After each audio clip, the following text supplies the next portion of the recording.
tal amigos y amigas? Soy Rafael Ruiz Mena. Bienvenidos a una edición más de su programa Expediente INESIPE. En esta ocasión, como lo hemos hecho ya en 2 o 3 anteriores programas, nos vamos a dedicar al tema de la reforma al sistema de justicia penal, que es un tema muy amplio y, como hemos comentado, inició formalmente en términos de su análisis legislativo desde marzo del año pasado, que inicia con un proyecto que envía el presidente Calderón al Congreso, al Senado en particular, y ahí se suma una iniciativa de ley que promovió una organización de instituciones públicas, privadas, sociales, por juicios orales, que fue arropada por diputados del PRI, del PAN, del PRD, y así se inicia la discusión hasta finalmente tener un proyecto de propuesta que todo parece indicar que en los próximos días será aprobado por el Congreso de la Unión, haciendo suyas la Cámara de Diputados, seguramente las observaciones de la Cámara de Senadores. Y para hablar de este tema tenemos ahora en el estudio a dos personas que sin lugar a dudas han sido actores fundamentales en este proceso. En primer término quiero presentar a Ana Laura Magaloni. Ella es licenciada en Derecho por el Instituto Tecnológico Autónomo de México, por el ITAM, y es doctora en Derecho por la Universidad Autónoma en Madrid, España. En su paso por el sector público, ha sido directora general de estudios y proyectos de la Comisión Nacional de Derechos Humanos. También ha tenido alguna intervención en el Juzgado Tercero en materia administrativa en el Distrito Federal, pero básicamente se ha desarrollado como investigadora y profesora. Pertenece al Sistema Nacional de Investigadores Nivel 1. Es profesora visitante internacional del Comparative Law Research Center en la Universidad de California en Berkeley. También es investigadora visitante en el Estudio de Investigaciones Europeos de la Universidad de Harvard, en Estados Unidos de América. Es autora de numerosos artículos en publicaciones especializadas y actualmente es profesora investigadora de la División de Estudios Jurídicos del Centro de Investigación y Docencia Económicas, SFIL. Gracias, Ana Laura, por aceptar la invitación. También nos acompaña Germán del Castillo Banuet. Germán es licenciado en Derecho por la Universidad Nacional Autónoma de México, UNAM, y maestro y doctor por esta misma casa de estudios. Tiene una amplia trayectoria en el sector público, donde se ha desarrollado en la Fiscalía de Delitos Electorales, ha sido director general de Normatividad Técnico Penal en la Procuraduría General de la República, es autor de libros y artículos y destaca entre los libros el denominado Mitos y Realidades de la Autonomía del Ministerio Público. Y actualmente es director general de estudios jurídicos de la Consejería Jurídica del Ejecutivo Federal. Bienvenido, Germán. Gracias. Muy bien. Pues para abrir tema, yo quisiera preguntarle a Ana Laura Magaloni, ¿qué implica este sistema, esta reforma que nos dicen va a cambiar el sistema de justicia penal en nuestro país? Yo creo que lo primero que hay que entender de la reforma es que viene a resolver unos problemas muy puntuales de nuestro sistema penal, ¿no? En primer término, uno de los grandes problemas y quizá el más importante de la justicia penal mexicana es la baja capacidad de investigación de la Procuraduría, ¿no? Tenemos muy poca probabilidad de que las procuradurías locales puedan llevar con éxito investigaciones que permitan dar con el paradero de algún presunto responsable, ¿no? Lo primero que trata de hacer la reforma es generar incentivos para que se profesionalice la investigación criminal y lo hace de muchas maneras. En primer término, evidentemente, la parte la última parte de la forma en la que se tiene que exhibir la evidencia y la forma pública en donde el Ministerio Público tiene que defender un caso, genera incentivos a hacer muchísimo mejor su trabajo. Pero durante la fase de investigación, lo que se ha pretendido hacer es, uno, desaparecer el papel, ¿no? Hoy en día, cuando no se construyen investigaciones, lo que se hace es construir un expediente desde el inicio, ¿no? Si tú ves a las procuradurías, se ordena que el policía vaya no sé dónde, al perito evaluador que paga no sé qué, pero entonces se van anexando todos estos oficios a una averiguación previa, pero no hay ninguna estrategia de investigación. Hoy, como no va a haber papel en la averiguación previa, o sea, no va a haber un expediente que tienes que ir llenando foja por foja, lo que tiene que llegar el Ministerio Público ante el juez es decirle, tengo un caso. Tengo un caso que va a estar respaldado con esta evidencia. Esa evidencia no tiene ningún valor probatorio porque la haya recabado el Ministerio Público, son sus pautas de investigación y sus pautas de defensa en el juicio, y a la hora de presentarse el juicio nos tiene que convencer a todos realmente de que la evidencia, que tiene una historia, ¿no? Que tiene una historia que haga sentido, y que esta historia va a estar respaldada en evidencia. O sea, lo que quiero decir con ello es que los nuevos incentivos están no en recabar papeles, no en llenar como una serie de constancias que tienen una averiguación previa, sino en armar una historia, y convencer y persuadir al público, al juez, ¿no? Que tiene una historia que haga sentido y que ese es el probable responsable. El Ministerio Público no va a poder ganar, como hoy lo hace, con investigaciones que no tienen pies y cabeza, ¿no? Que tienen 2 o 3 testimonios medio contradictorios, unos periciales mal recabados, y con eso se están ganando juicios, ¿no?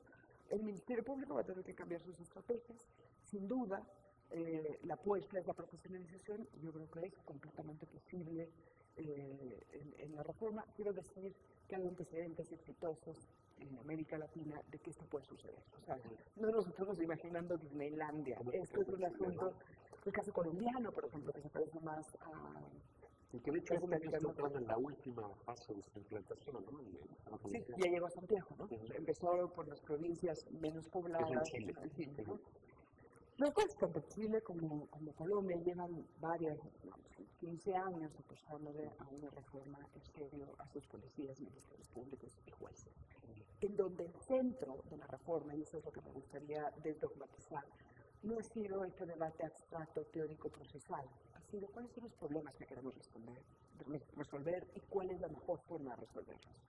Y entre los hallazgos más importantes es que si tú le sigues sumando cambios de tu propio sistema, es poco probable que las burocracias administrativas cambien sus rutinas de trabajo, que se adapten de nuevo al nuevo código. Esto lo que pretende dar es un nuevo rol a todos, de tal forma que tienes una mayor probabilidad de éxito, de que el juez aprenda a hacer otra cosa, que el Ministerio Público haga otra cosa, que el defensor público haga otra cosa, porque tienen un nuevo escenario y unas nuevas características que definen su rol y su papel. Si hubiéramos seguido con el sistema antiguo, con el sistema que tenemos, inquisitorio, mixta, como lo queremos llamar, lo más probable es que la reforma tuviera menos probabilidades de éxito, porque estos vicios, las burocracias se tienden a adaptar a los pequeños cambios. Claro, y hay resistencia. Hay mucha más resistencia al cambio, nada más sumándole cambios al viejo sistema que tratar de generar uno nuevo de pies a cabeza. Y no es por un tema dogmático, es por un tema de cuál es la mayor probabilidad de resolver determinadas prácticas institucionales que a lo largo de nuestra historia han generado muchos vicios, ¿no? Hoy nos encontramos a que estas procuradurías no pueden hacer frente a lo que demandan los ciudadanos. Muy bien. Germán, tú que de muchas maneras has tenido que ver con este proyecto que ahora está estudiando el Congreso, ¿cuál crees que es a tu juicio la parte más relevante de la reforma? Digo la parte porque hemos comentado ya en otros programas aquí en el Expediente y la Cita, pero incluso con ustedes antes de iniciar, que la reforma implica muchas pequeñas reformas, por así decirlo. ¿Cuál es a tu juicio lo más importante? Para ya después ir repensando un poco lo que decía Ana Laura, ¿cómo vamos a ver los mexicanos, los ciudadanos, ya en la realidad, este cambio del sistema de justicia penal? Bien, gracias. Para mí lo más importante es el que esa reforma pretende cumplir la expectativa de la ciudadanía. Mucho se ha hablado respecto de que pues la justicia que hoy tenemos no es, digamos, adecuada, no es eficaz, etcétera. Pero la pregunta es, ¿qué tenemos que hacer para cumplirle a la ciudadanía?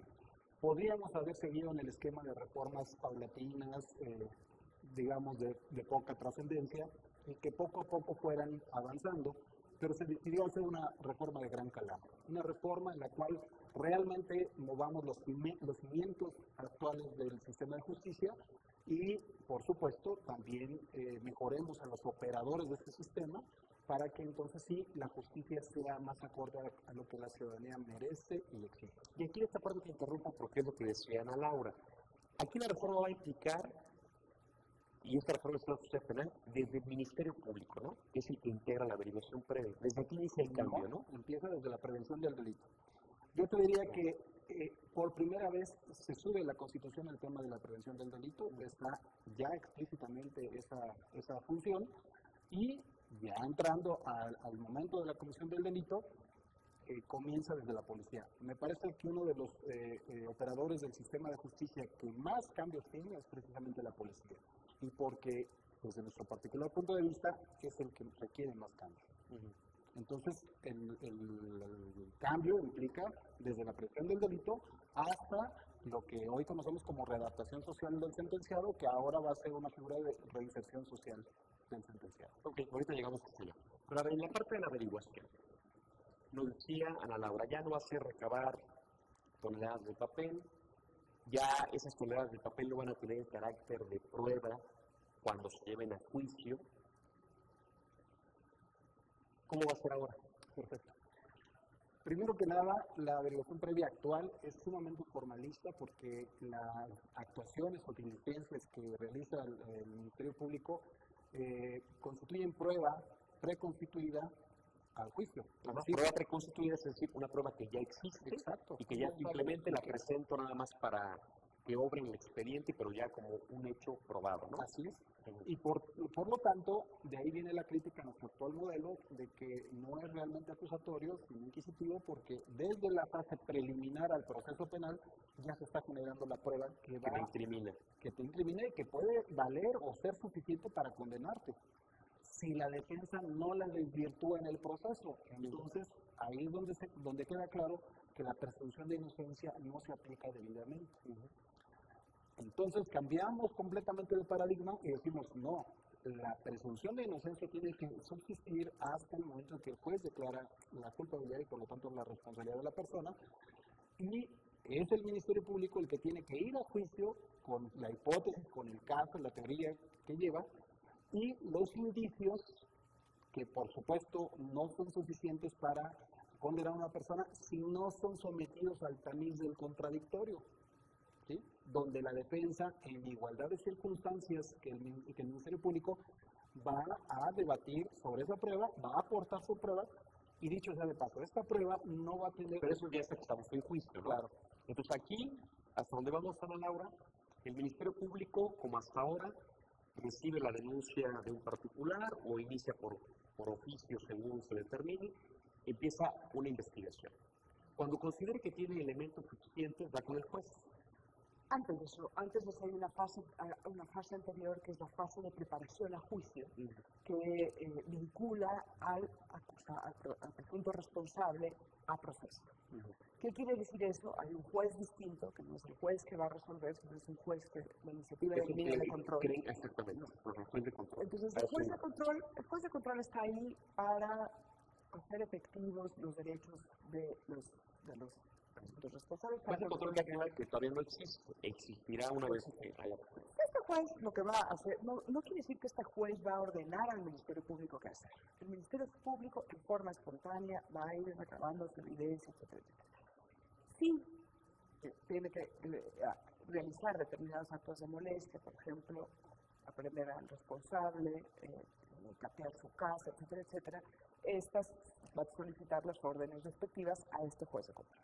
Supongamos que ya tiene elementos que le dicen, yo creo que este es el responsable. Por yo no estoy 100% seguro, pero toda la evidencia que voy recabando en mi investigación me está dando idea de que este individuo es responsable. Lo que tradicionalmente decíamos, considero que hay elementos para pensar que se cometió el delito y considero que hay elementos para pensar que fue fulano. Pero el estándar de prueba es más bajo. O sea, es hecho probable, no, como decía bien la autoformación, presunta responsabilidad. Se abandona la figura de cuerpo del delito y probable responsabilidad, pero tal vez cuando decimos lo que tú quieres es decir, el ciudadano común o de a pie, como se dice, ¿en qué va a notar el cambio? Primero, hoy tiene que acudir, una vez que sufre un delito, tiene que acudir a una agencia del Ministerio Público, esperar ahí algunas horas a que lo atiendan, esperar a que le tomen la declaración ya sea máquina de escribir o en computadoras, y ya están muy modernizados, pero esto le va a llevar tal vez 8 o 10 horas o a veces más tiempo. Si fue un accidente de vehículos, pues tiene que esperar a que los peritos intervengan y evalúen los daños del vehículo, etcétera, y eso es sumamente complicado para una persona que simplemente sufrió un percance automovilístico. Por poner ese caso que me parece muy, muy común. Ahora, el policía que intervenga va a poder tomar, digamos, la constancia de los hechos, los datos obviamente de los involucrados en el accidente, y no forzosamente la persona tiene que ir al Ministerio Público a levantar formalmente una denuncia.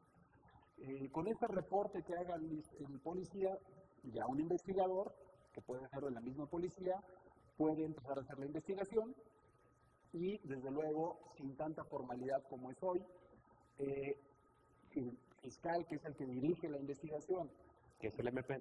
El MP determina que hay un hecho delictivo y que el monto dado fulano de tales autor o partícipe a su criterio de ese hecho delictivo, sin más trámite pasará el asunto al juez. El juez llamará a las dos partes a una audiencia de inicio, digamos, del proceso, y si considera el juez que hay elementos suficientes, va a vincular al imputado, o lo que ahora conocemos como probable responsable, lo va a vincular al proceso. Se ha auto vinculación al proceso. Pero este proceso no concluye la investigación como sucede. A partir de ahí vamos a arrancar el siguiente tramo, porque también en esta parte entra el principio de oportunidad, ¿no? Es donde aquí puede optar el Ministerio Público, ¿no? Bueno, con esto nos quedamos para el segundo tramo de nuestro programa. Por lo pronto los invitamos a que sigan con nosotros. Regresamos en un minuto.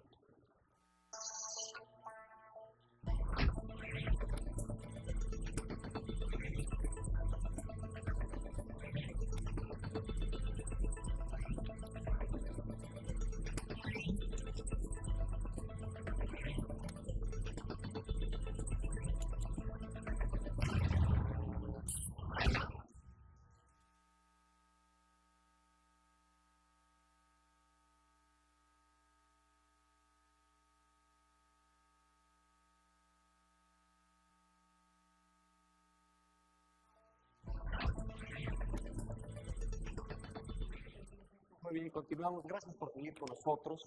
Recuerde que nos interesa mucho su opinión, sus quejas, sus sugerencias. Escríbanos a expediente.inacipe@inacipe.gov.mx o bien llámenos al 5487-1500, extensiones 1560 y 1608, tal como aparece en su pantalla. Y ahora continuamos con el tema. Nos quedamos y nos platicaba Germán Castillo que el Ministerio Público integra la averiguación. Si él considera que tiene elementos suficientes, eventualmente le dirá al juez. De control. Y esa es la primera pregunta. Aquí aparece un nuevo personaje que va a ser un juez de control. Entonces el Ministerio Público va con este juez de control y le dice que ya tengo elementos para pensar que es él y que cometió el delito. Tengo elementos que me indican.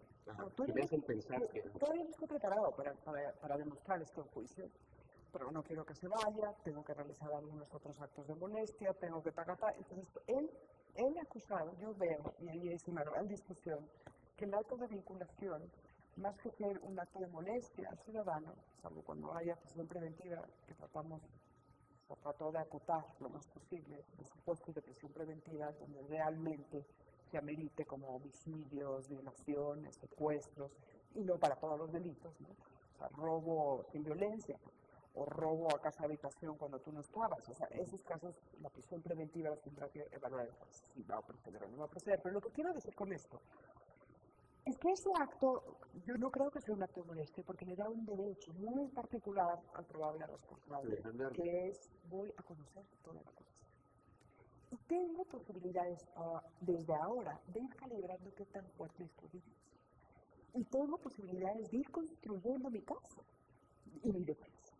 Porque antes de llegar a juicio va a haber una audiencia en donde el Ministerio Público y el presunto responsable decidan si se van a la audiencia de juicio o bien se declara responsable o bien el Ministerio Público dice no la hice, se sobresee el caso, no tengo evidencia, ¿no? Pues para que esas partes estén en unas condiciones óptimas para optar por el juicio o no, el acusado, el presunto responsable, tiene que estar preparando su juicio y evaluando muy bien de qué está hecha la acusación del Ministerio Público. Muy bien.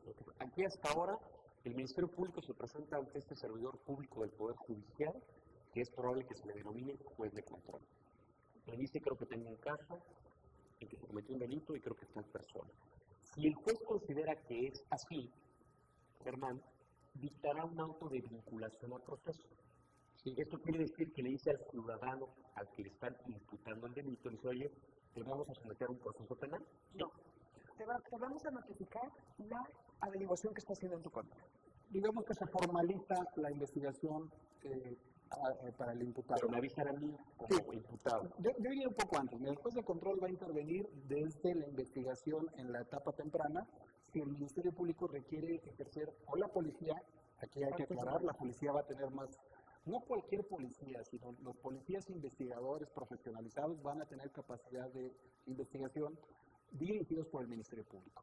Esto va a desformalizar la derivación previa y va a hacer que sea mucho más ágil.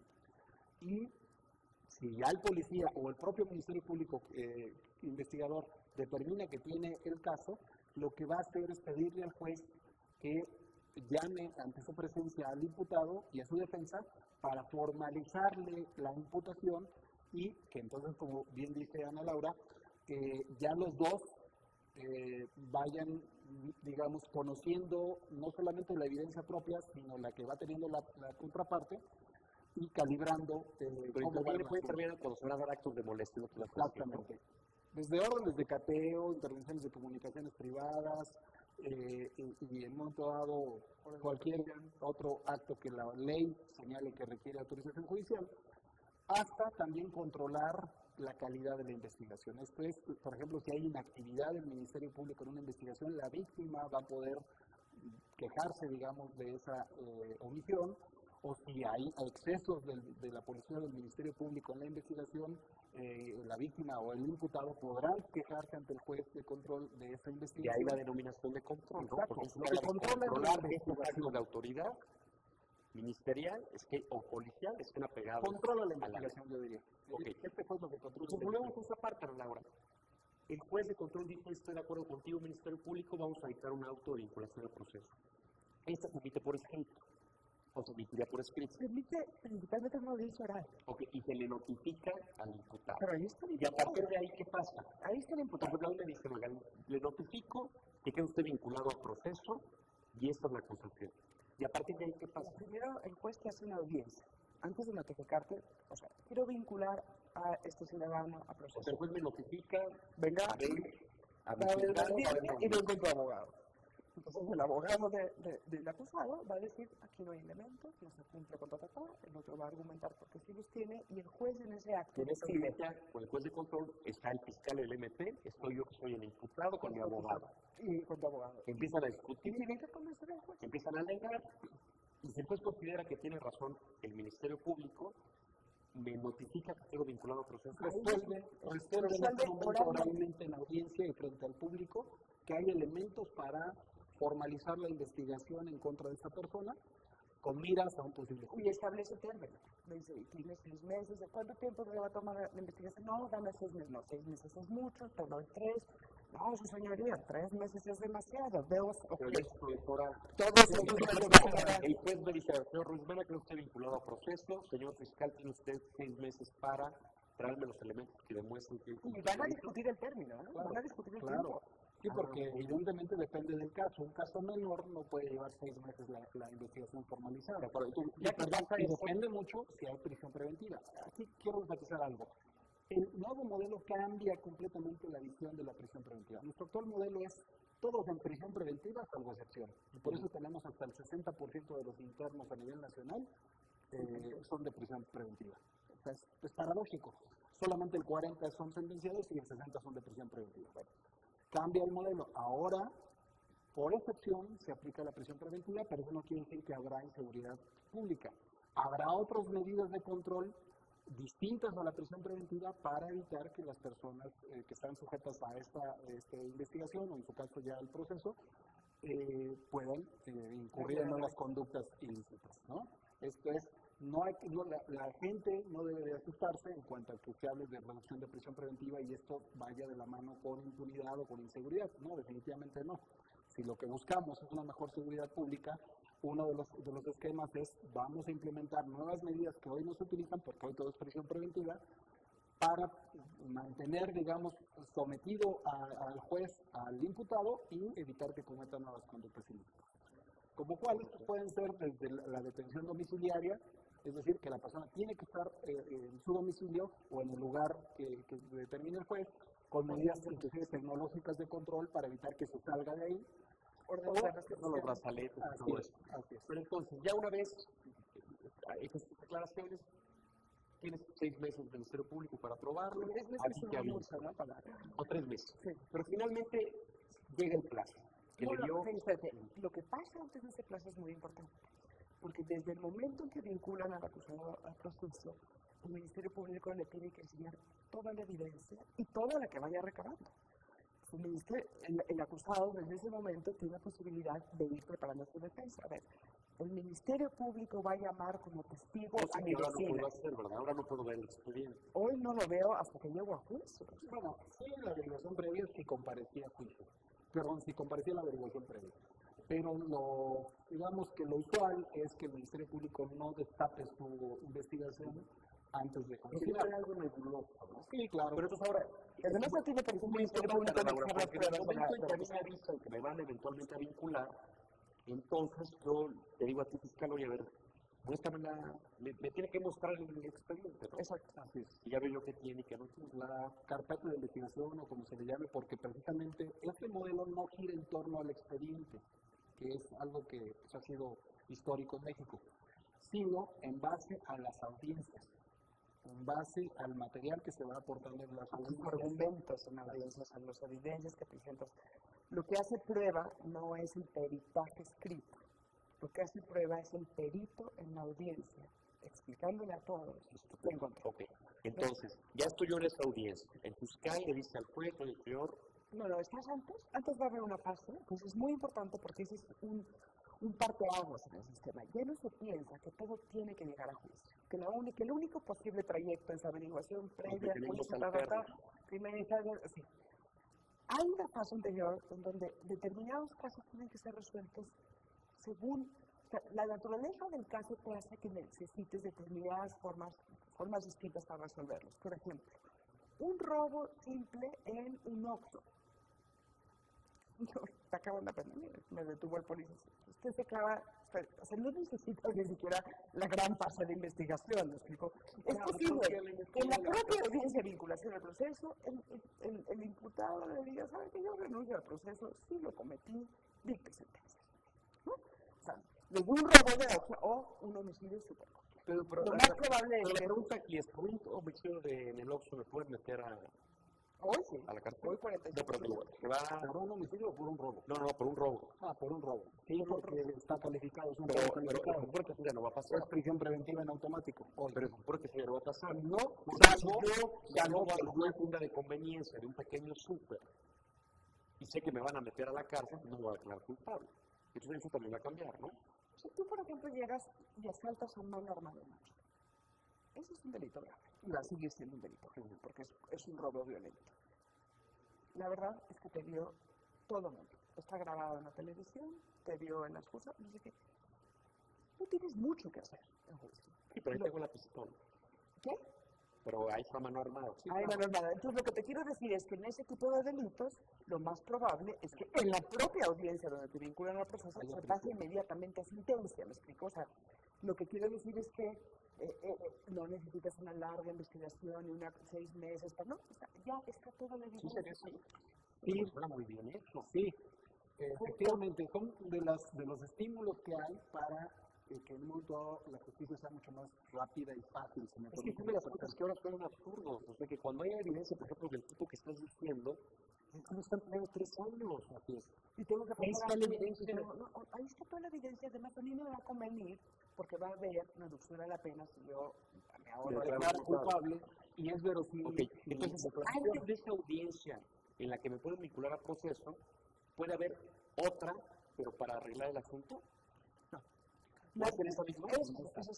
Es esa misma. Es cuando el acusado tiene conocimiento de que hay alguien que el Ministerio Público lo va a acusar y que tiene una investigación. Hay muchas investigaciones que el Ministerio Público tiene. Dejemos saltarnos a esos vienen después.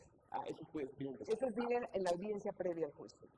Ok, bueno, entonces, para seguir un poquito de la mano a nuestro auditor, llega el momento, con las salvedades que han comentado, que ya estamos en esta audiencia ante un servidor público que se denominará juez de control, que ahorita no existe, donde el Ministerio Público dice, oye, yo creo que fulano de tal cometió este delito, esta es mi evidencia, citan al imputado, que puede ir con su abogado o debe ir con su abogado, Incluso ahí discuten la evidencia, tiene derecho a que le muestren qué es lo que tiene el Ministerio Público. El juez dicta un plazo para que el Ministerio Público complete su investigación. Bueno, cuando llegue ese plazo, ¿qué pasa? Hay una audiencia, que se llama la audiencia. Hay una audiencia de preparación al juicio. Nos vamos a poner de acuerdo tú y yo. Uno, ¿cuál es la evidencia que se recabó válidamente y que puede pasar a la fase de juicio? Dos, vamos a calibrar, que es lo más interesante del caso, si les conviene o no irnos a juicio. Si tú hiciste mal... ¿Ahí es el principio de oportunidad? Bueno, tiene que ver, pero no, el principio de oportunidad desde la etapa temprana de investigación, desde ahí empieza el principio de oportunidad. Pero debe aclararse que no es un cheque en blanco al Ministerio Público, está controlado y va a estar plenamente controlado el ejercicio del principio de oportunidad, y adicionalmente la víctima va a tener que estar de acuerdo cuando es víctima. Explíqueme qué es el principio de oportunidad. Sí, el principio de oportunidad consiste en que el Ministerio Público va a poder determinar con la evidencia que se le ha llegado si es pertinente la acción penal o continuar con la acción penal ya iniciada. ¿Sí? Si el Ministerio Público, el caso concreto es un robo contra quien resulte responsable. Se metieron a mi casa cuando no había nadie, robaron y no hay evidencia de nada, los dictámenes periciales no arrojan huellas dactilares, no arrojan nada, no hay pelos, no hay fibras, no hay nada. ¿Sí? Aparentemente un robo bien hecho. Bueno, la víctima a lo mejor lo que menos quiere es que le estén llamando a 10 veces a ampliar sus declaraciones ante el Ministerio Público y la policía. Lo que dice, señores, yo ya reporté el caso, a mí lo que me interesa es que no vuelva a suceder, ya se tomaron las medidas correspondientes, bueno, por mí no hay problema si los asuntos se archivan. O dos, el caso que tú decías del robo de los. En realidad esta persona pues se robó un gancito, sí, efectivamente lo atrapamos, etcétera, no me interesa a mí que siga el caso, y entonces el Ministerio Público ya con la anuencia de la víctima va a poder determinar si sigue o no sigue el caso. ¿Esto qué importancia tiene? Primero, que no vamos a estar enrolando en investigaciones, exacto, investigaciones innecesarias. Y dos, que entonces las autoridades van a poder enfocar a los asuntos de mayor envergadura, donde realmente se requiere que la policía y el Ministerio Público y los peritos estén focalizados. Y va a generar un mejor servicio para las víctimas que han sido afectadas de manera grave en sus bienes jurídicos. Eso sucede además en todos los ministerios públicos del mundo, profesional. Bueno, eso es muy bien. No nos va a acabar el tiempo sin que agotemos el proceso. Entonces, repito, ya estoy en esa audiencia donde me vinculan a proceso. Y luego pasa te fijo un plazo, a ver, el Ministerio Público, Fiscal, te doy tanto tiempo para que acredites el caso, ya el acusado conoció el expediente, las imputaciones, etcétera, y llegamos a esa audiencia que mencionamos hace un momento. ¿Qué pasa en esa audiencia? En esa audiencia van a discutir dos cosas principalmente. ¿Ya tiene nombre esa audiencia? Se llama audiencia de preparación a juicio. En nuestra Constitución. Aquí la ley secundaria, pero en Chile se llama ¿cómo? Audiencia de preparación a juicio. Preparación a juicio, o sea, precisamente es muy indicativa de qué se trata, ¿no? Es antes del juicio y precisamente para desarrollar esta parte que ahora viene, vamos a hacer ahorita una pausa, regresamos, no se vaya, se está poniendo muy bueno esto.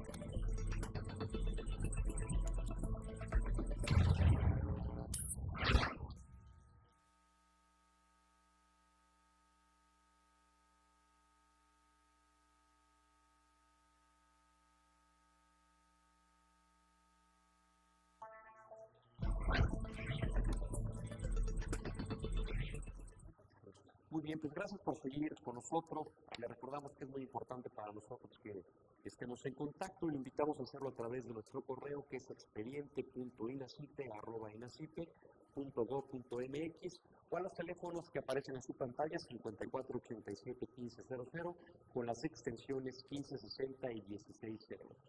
Bueno, pues estaba muy interesante la charla.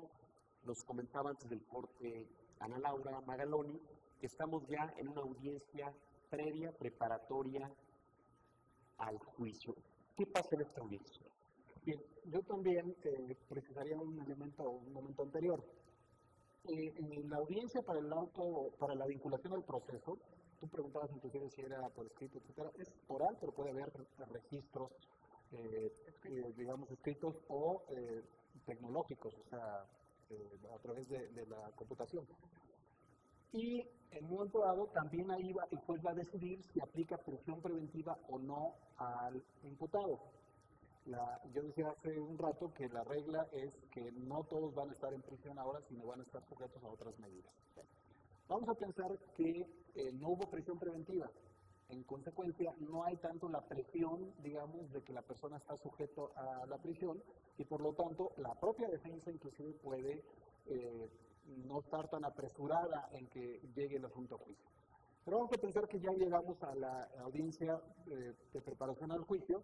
Entonces, lo que sucede es que seguramente las partes ya están conscientes de su posición y de la prueba que tienen, pueden determinar si no hay debate sobre ciertas pruebas, es decir, si están de acuerdo que cierto material probatorio reunido por cualquiera de las partes o por ambas no requiere ya mayor debate, y entonces se van a focalizar a cuál es el objeto del debate y qué pruebas tienen para ese objeto del debate. Es decir, no vamos a estar perdiendo el tiempo en lo que ya están de acuerdo. Exacto, en lo que los dos sabemos. Por ejemplo, un homicidio. Pues el cadáver ahí está.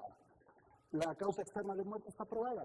Lo único que tenemos que probar es si Juan fue el responsable o no. Si el otro ya es objetivamente probado. Entonces, la ley va a dar incentivos, digamos, va a estimular el que quede fuera de debate lo que es obvio. Lo no controvertido. Exacto, lo que es obvio. Y en consecuencia esto se traduce en juicios más rápidos que los que hoy tenemos, donde todo es materia de debate en el juicio, si lo quiere la defensa o lo quiere el Ministerio Público, y se va alargando el juicio con prácticas inclusive dilatorias.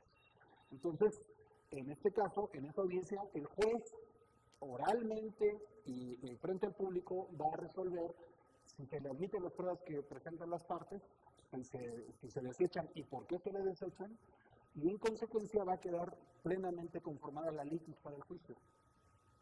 Me parece que es en esa audiencia donde va realmente a definirse la litis para el juicio y no tanto desde el principio, porque en este modelo sí se permite que las partes puedan seguir, entre la vinculación al proceso y la preparación al juicio, puedan seguir investigando y allegándose de indicios que van a presentar en esta audiencia para entonces sí que se defina si se admiten y se abre el juicio como tal. Ok, y eso es lo que el juez de control. Ya que pasa este proceso, Germán, finalmente el juez va a tomar una determinación. ¿Que puede ser en qué sentido? Que empieza el juicio, no, pero el juez no determina, o sea, si las partes deciden irse a juicio, se va a ir a juicio.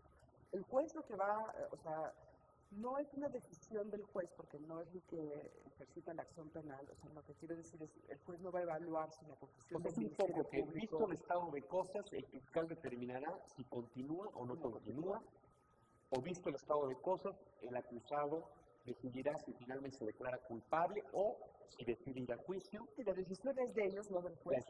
El juez de control lo que va a tratar de decidir son este tipo de cosas. No debe estar controvertido el cadáver. ¿Usted está de acuerdo? ¿No está de acuerdo? Ok, ya no está controvertido el cadáver. ¿Sabe que esta prueba la recabó ilegalmente? Va a estar dirigiendo el debate. A ver, pruébeme que señor fiscal, usted no puede presentar esta prueba porque le recabó ilegal, Entonces finalmente dice, ok, nos vamos a juicio, dice el fiscal. Pero permíteme algo, viene a colación algo que es muy importante porque es lo que más, sobre lo que más he opinado. Un allanamiento policial por delito flagrante sin autorización judicial previa, que es una de las posibilidades que hoy ya la Constitución reconocería y que viene a mejorar la jurisprudencia de la Corte. Si ese allanamiento fue ilegal, y aunque el Ministerio Público lo quiera sostener, en esta audiencia de la que estamos hablando es donde se va a caer ese allanamiento. ¿Sí? Puede caerse desde antes, por supuesto, pero suponiendo que el fiscal insista, ahí es donde se va a determinar, esta es una prueba ilícita. O si hubo y por tanto no se toma en consideración. No se toma en consideración, ¿no? Si es que en ese allanamiento hubo alguna actuación que merece llegar hasta el juicio, claro. Si simplemente fue la detención de la persona, eso desde antes se va a declarar si es legal o ilegal. Pero suponiendo que lo detenido eso ocurre incluso hasta este momento en que estamos planteando. Si finalmente deciden irse a juicio, y esa es la parte que quiero llegar, ya nos vamos al proceso. Y deja de conocer el juez de control. Exacto. Se va al juez. Entonces, aquí técnicamente, ¿qué pasa? El juez de control le hace llegar el asunto al juez penal que conocemos, al juez de juicio. Va a haber una nueva administración de tribunales, va a haber unos jueces un sistema distinto, en donde lo que te van a designar es una audiencia, seguramente, y un juez a que resuelva el asunto, y eso le va a depender de la cantidad de juicios, de la autoridad federativa. Un poco sería más o menos así, para efectos de que nuestro público televidente lo entienda. Ya que ante el juez del control se decidió que sí iba a haber juicio, ya sea porque lo decidió el acusado o porque lo decidió el fiscal, y no se pusieron de acuerdo, el juez de control le hace llegar el asunto a un juez de lo penal. Dice, oye, ante mí se grabó esto, yo creo que va a ser una fiscalía de partes común y van a ir asignando el asunto, ¿no? Finalmente ya tanto fiscal como acusado saben que les tocó el juez quinto de la pena. Ahora, entiendo que hay uno de los cambios relevantes, y si no, por favor, díganme lo contrario, es que ante el juez penal que va a conocer el asunto, ya no le va a llegar un mamotreto de este tamaño, que fue lo que se hizo en la averiguación previa. Ahí simplemente le va a llegar una hojita donde fulano versus fulano. Una carpetilla con las cosas más... Pero porque no hay pruebas preconstituidas de antemano. Y una carpetilla de, mire, la acusación del Ministerio Público va a consistir en traer al testigo tal, porque el testigo tal va a decir no sé qué, no sé qué, va a centrar la balística en tal fulano. Algo súper interesante de lo que pasa con la realidad es los peritos, ¿no? Una de las cosas más complicadas que tiene nuestro sistema es que es un monopolio, ¿no? Nadie puede ser perito solo, te tienen que no sé qué. Los peritajes que hace la Procuraduría pueden estar bien o mal. Hoy todos pueden ser peritos. Se puede ir un médico, pediatra, que ve al niño que fue maltratado puede ir a declarar como perito. O sea, ya no va esta formalidad de que hay unos que pueden opinar y otros que no. O sea, lo que yo voy a tratar de hacer valer en la audiencia es conocimiento de expertos y voy a tratar de demostrar que son expertos. Aparte que el dictamen va a obrar por escrito, pero lo está exponiendo ahí en la sala, en la audiencia. Hoy el expediente es muy importante porque en él obra, por ejemplo, el dictamen pericial. Y el dictamen pericial puede ser a lo mejor de 500 hojas o de 2000 hojas. O mal escrito, o los documentos que fueron objeto de la pericia pueden tener esta extensión, y por eso hablamos de expedientes de 20 tomos, de 30 tomos, etcétera. En este nuevo modelo lo importante es que el perito vaya a explicarle al juez y por supuesto las partes, pero sobre todo también que el público lo conozca, cuál es su opinión técnica del caso. Y pues porque un poco ahora sí como lo vemos. Pero pues debe contrarréplica, ¿no? Así es. O sea, un poco esto es como lo que vemos en las películas, ¿no? Donde el experto está explicando ante la audiencia, que la audiencia está formada por el juez, el fiscal, el abogado y el público, y el qué es lo que pasó desde su punto de vista. Así es. Y otro caso, por ejemplo, es el de los policías. Hoy rinden su parte por escrito, y bueno, pues esa parte surte los efectos correspondientes en ocasiones. Porque sería una documental pública que surte los efectos actualmente. Sí, es discutible, pero sí podría ser así como tú dices. Lo importante es que muchas ocasiones el policía ya no se presenta en la audiencia del juicio, pues porque ya rindió su parte, porque ya lo formalizó el MPS parte, etcétera. Es necesario que vaya el policía. Aquí en este nuevo modelo, el policía va a tener que ir a explicar su parte y en un momento dado someterse, digamos, al interrogatorio que seguramente le hará la defensa, para en un momento dado establecer la validez de su dicho o de su parte, ¿sí? En consecuencia, no hay esta prueba preconstituida que les he venido comentando que hoy se existe. Bueno, esto tiene algunas luces de lo que es eso, pero entonces, cuando finalmente llega, digamos, para el caso del ejemplo que estamos poniendo, al juez quinto penal, llega este expedientillo del que hablabas, que ahí se va a desahogar esta pericial de la que hablábamos, esta parte policial. Pero ya que tiene el juez ese expedientillo, ¿qué es lo que hace? Va a convocar una audiencia, llama a las partes, ¿qué es lo que va a hacer? O sea, convoca una audiencia, se le da lo más importante de esas audiencias es que en esas audiencias se va a citar, o sea, se va a planear. Por ejemplo, hay audiencias juicios que se pueden ventilar en una sola audiencia porque no llevan tanta evidencia. Hay juicios, pocos, pero que se pueden ventilar en 5 audiencias seguidas, que es la misma, pero en 5 días seguidos porque tienen muchas audiencias, hubo muchas pruebas, ¿no? Lo relevante de todo esto es, y esto es el secreto del éxito del sistema, es que la justicia pueda llevar a comparecer a los que tú pusiste. O sea, no que pasa como hoy pasa, de que las audiencias penales se difieren porque no llegó a comparecer el testigo, no sé qué. El secreto de esa audiencia es que el juez va a decir, ok, va a haber audiencia Estas son las pruebas. El primer día va a ser estas 4 personas y, ese es el secreto, te encargas, policía, de que estas 4 personas estén aquí declarando. Eso le da seriedad al juicio. Ya no son 18 diferimientos, es solamente una sola audiencia hasta que se desahogue toda la evidencia, lo cual es muy importante, lo que decía Germán, que la audiencia de preparación al juicio se decida bien cuál es la evidencia que tenemos que discutir y qué cosas ya no se tienen que discutir, que están afectadas por juez de control. eso. Ya lo hicimos. Entonces, digamos, ya que se pasó a este juez quinto penal, él recibe el expedientillo y, digamos, para la audiencia. La próxima noticia, digamos, que tiene el imputado y el fiscal es cuando les notifica el juez cuándo tienen audiencia. Sí, entonces dice, oiga, señores, finalmente este asunto llegó a mí, juez quinto de lo penal. La preparación de la audiencia. Los llamo para que tal día, a tal hora, aquí en el local de mi juzgado, tengamos una audiencia. Con estos 4 peritos, vamos a empezar el juicio. O sea, ya con esta audiencia, y iniciamos el proceso. Iniciamos así. El juicio. El juicio. Y el juicio va a consistir en desahogar, en una forma contradictoria, todas las pruebas que puedan haber aportado, ¿no? Lo interesante de esta forma contradictoria, uno, es que ya hay acuerdo de las dos partes sobre cuál es la evidencia que se va a dar. Como ya hemos comentado, este principio contradictorio es el que tiene que ver con que una parte pueda contradecir la prueba que presenta la otra, ¿no? Esto es muy importante porque, mira, por ejemplo, hay estados, diría yo, el Estado de México, donde su procedimiento es, conforme vaya avanzando el proceso, las partes pueden ir aportando pruebas. Y esto, desgraciadamente, se presta a una manipulación del proceso porque, digamos, el fiscal, normalmente el que presenta primero sus pruebas, presenta a tal testigo, etc. Bueno, pues con base en el desahogo de ese testimonio, pues ahora la defensa presenta otros testigos. Y desgraciadamente se van haciendo juicios súper tortuosos, larguísimos, y bueno, pues también manipulables, ¿no? Entonces aquí es un poco más reglas claras, transparencia, pero sí severidad. Esto es, coincido con Ana en el aspecto de que el juez va a tener la facultad de dictar medidas de apremio mucho más fuertes, digamos, que las que actualmente existen, para poder realmente incidir en que el juicio se lleve a cabo cuando está señalado y no haya los diferimientos que ciertamente vienen a darle al traste a un sistema de esta naturaleza, ¿no? Ahora, Laura, esto es lo que comúnmente se conoce a lo largo de litigio como las chicanas, ¿no? Es decir, abogados que eventualmente ofrecen testigos que saben que de antemano no los van a llevar para diferir audiencia, esto y lo otro. Este sistema, ¿qué tendría preparado para eso? Porque a lo mejor el juez dice, sí, quiero para esta audiencia tales testigos, pero ¿qué tal si no los presento como abogado, por ejemplo? ¿Pierdo mi derecho? El juez no se encarga los partes de llevar los testigos. Se encarga el Poder Judicial y la policía de llevar a los testigos, ¿no?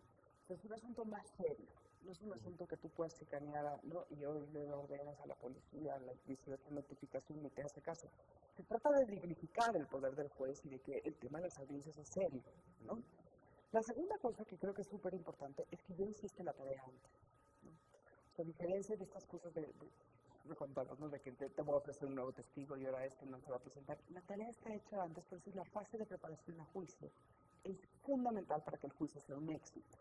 Justamente, si hiciste bien tu tarea, la fase de preparación al juicio te evita todo lo demás, ¿no? O sea, te evita que el juicio consista en chicanas y no en discutir evidencia, ¿no? Entonces, cuidar bien que la fase de investigación y la fase de preparación suceda adecuadamente es lo que va a hacer posible que las audiencias se puedan desahogar conforme a lo que tiene que ser. Pero respecto de tu punto de vista, creo que hay un lugar muy delicado en la justicia mexicana en donde en la tramitación del juicio es como tramitar una escritura pública, una licencia, ¿no? No se presentó el testigo, difieras. Eso pierde dignidad el Poder Judicial y tiene ese lugar de árbitro y de juez. Y seriedad de las partes. O sea, ¿cuántas veces hemos visto que la víctima tiene que estar yendo 5 veces a la audiencia porque no llegó el testigo de la defensa y se difiere la misma, ¿no? Y que buscan los testigos que no van a llegar. Claro. Y luego es bien difícil que esos testimoniales no se desahoguen, entonces tienes que pasar 18 días hasta que el juez decide ya que mejor no. Ahora, con esta reforma tenemos elementos para pensar que un juicio que no implique una complejidad fuera del ordinario se pudiese resolver en una mañana, una tarde, en una sola audiencia. Yo primero acotaría, incluso la experiencia internacional es que de los casos que se inician, más o menos un 90% no llegan a juicio. Esto es muy importante que lo conozca la gente. Es decir, 90% no llegan a juicio. Esto es solamente el 10% de los casos, y hay lugares donde es menos, llegan a juicio. Entonces, eso posibilita realizar los juicios. Porque Claro, si pensáramos, claro, si pensáramos, hay inmediación y el juez va a poder estar ahí. si pensáramos que la totalidad de los asuntos van a llegar a juicio, pues esto es imposible. Es un tema amplísimo. Yo espero poder tener la oportunidad de tener a Germán Castillo y a Laura Magalón en otra oportunidad, pero ahora el tiempo se nos agota. Una conclusión en 20 segundos, Germán. La gente debe de confiar de que este marco constitucional es apenas el preludio de lo que va a ser la reforma legal y que es donde se van a concretar todas estas ideas que estamos comentando Ana Laura y yo. Es una reforma que viene a proteger los derechos fundamentales de todos, no nada más de un sector, y es una reforma que nos va a dar justicia pronta y eficaz. Ana Laura, tu conclusión en 20 segundos. Yo creo que esta es la reforma más seria que se ha hecho en México en los últimos 20 años, que es importante apostarle, ¿no? Que es importante estar consciente de lo que significa ella. Y yo creo que sin la confianza ciudadana y sin el impulso de los ciudadanos esta reforma va a ser muy difícil de implementar. Entonces, yo creo que es importantísimo la información y el imaginario de lo que nos merecemos como justicia, ¿no? Ojalá que así sea. Yo estoy de acuerdo con ustedes. Creo que los mexicanos debemos apostar por el éxito de nuestras instituciones, por el éxito de nuestras leyes. Por el momento les agradezco mucho a Ana Laura Magalón y Germán Castillo su presencia en este programa, a todos ustedes su atención y los espero aquí el próximo lunes a las 7 de la noche. Gracias.